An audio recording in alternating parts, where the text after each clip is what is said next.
안녕하십니까. 오늘도 주님이 주시는 은혜 안에서 복된 하루 되시길 소망합니다.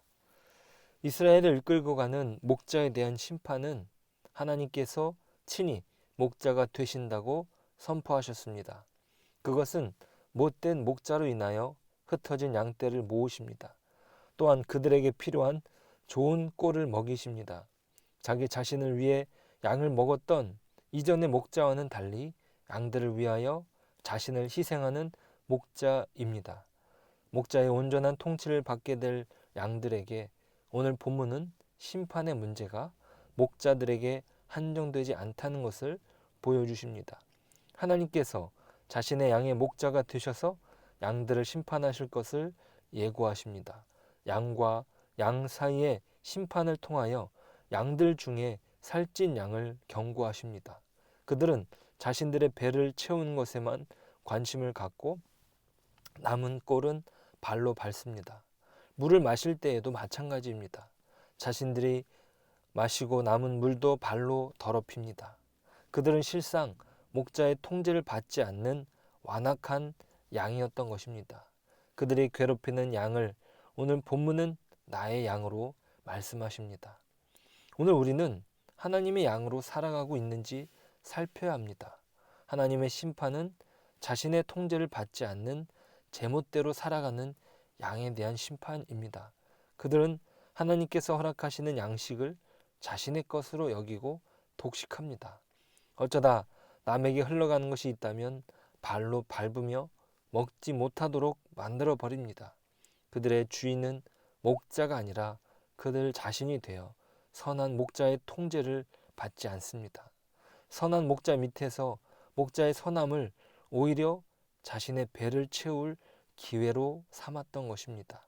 하나님께서는 하나님의 양을 자신의 양으로 여기며 양들을 착취하는 목자를 심판하실 뿐만 아니라 하나님을 목자로 모시지 않으며 자신의 배만 채우는 악한 양도 심판하실 것이라 예고하십니다. 우리는 진정 선한 목자 되신 하나님의 통제 아래 진정한 안전이 있음을 믿음으로 고백해야 합니다. 선한 목자에게서 틈을 타 자신이 모든 것을 통제하려는 유혹으로부터 우리는 벗어나야 합니다.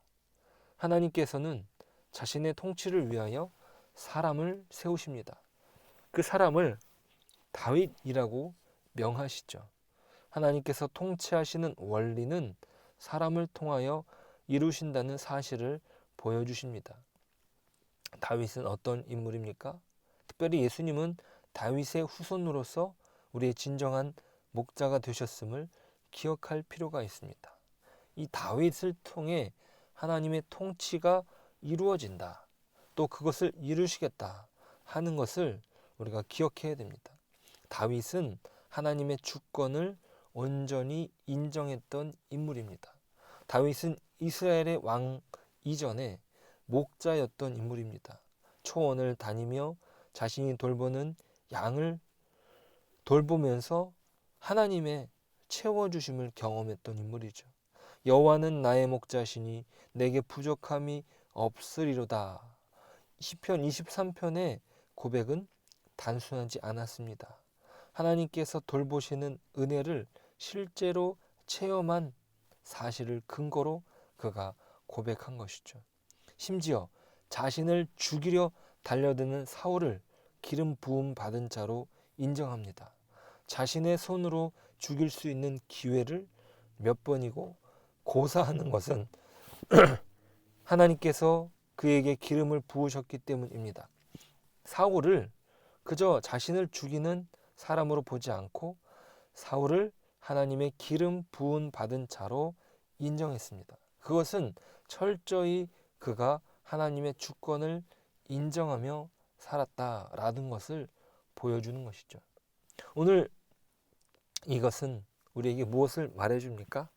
하나님께서는 다윗과 맺은 언약을 기억했기 때문입니다. 다윗에 대한 하나님의 약속들은 영원한 언약이었던 것입니다.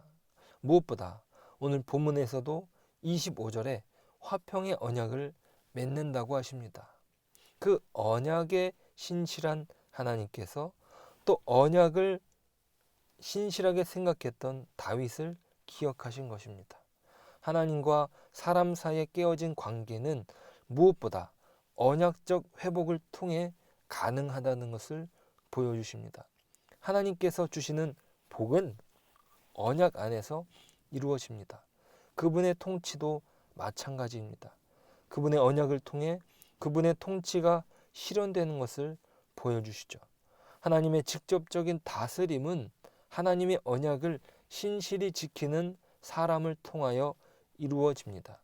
하나님께서는 그 통치의 명분을 언약의 신실한 이행으로 허락하십니다. 특별히 예수님께서 이 땅에서 하셨던 중요한 일 가운데 하나는 바로 율법을 철저히 지키셨다. 율법을 완전히 이루셨다라는 것이죠. 율법의 사람이 곧 예수님이었습니다. 하나님의 통치는 이 언약을 통해 이루어집니다. 율법의 진정한 의미는 바로 언약에 있는 것이죠. 우리가 회복할 수 있는 통로는 바로 언약이라는 사실을 우리는 기억해야 합니다. 하나님께서는 언약을 통하여 회복의 기회를 허락하십니다. 언약이 없었다면 우리는 회복될 어떤 길도 찾지 못할 것이었죠.